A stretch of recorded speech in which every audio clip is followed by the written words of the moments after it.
Okay, the Day 190 Awan Brotherhood Part 2. I just wanted to say that Luke Rosiak from the Daily Caller yesterday published Galani's complaint that was filed April 16th in Fairfax County Court. So that information is out there. It does confirm everything I've been saying about the hacking and so forth of Galani, the stepmother. What I wanted to talk about briefly also that I found out yesterday was the University of Denver and how the University of Denver kind of ties all these rat lines together.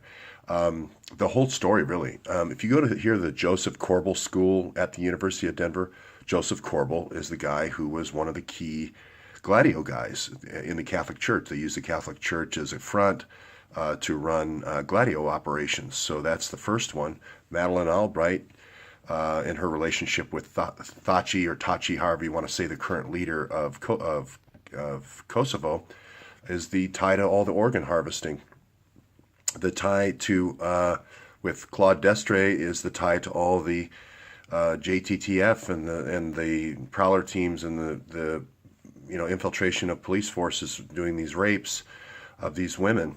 Again, this is the woman saying that a police team raped me, not me. So the bombing, the teams of three using the Tsarnaevs in the Boston bombing.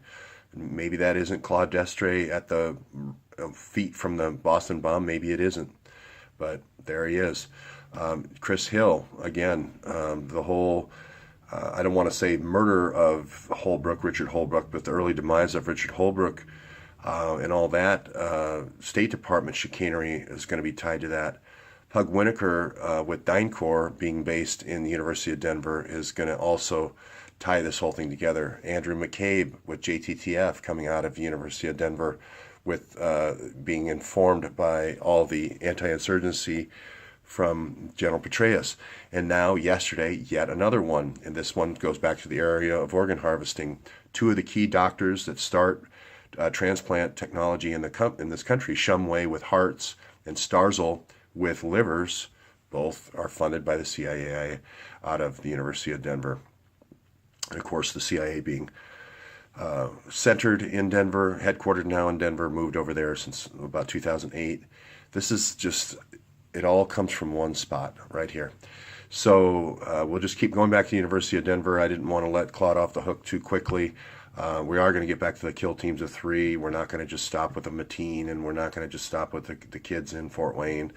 We're going to keep identifying these as they come along. We're going to pick up Minnesota here in a little bit, and we're going to just keep identifying the teams of three that are being brought in to the U.S., these war kids that are being taken advantage of. As I said, I sat in supposedly the den of iniquity, the planning center of Al-Shabaab, for this Somali Muslim terrorist group yesterday. I sat with all 20 of them. We all watched English soccer. They're good kids. Anything that happens with those kids is going to be introduced by outside forces. Okay, back on the road. I'm going to see if I can go down and talk with Johnny Golsh's mother, the kid that was lost in the first Finders case.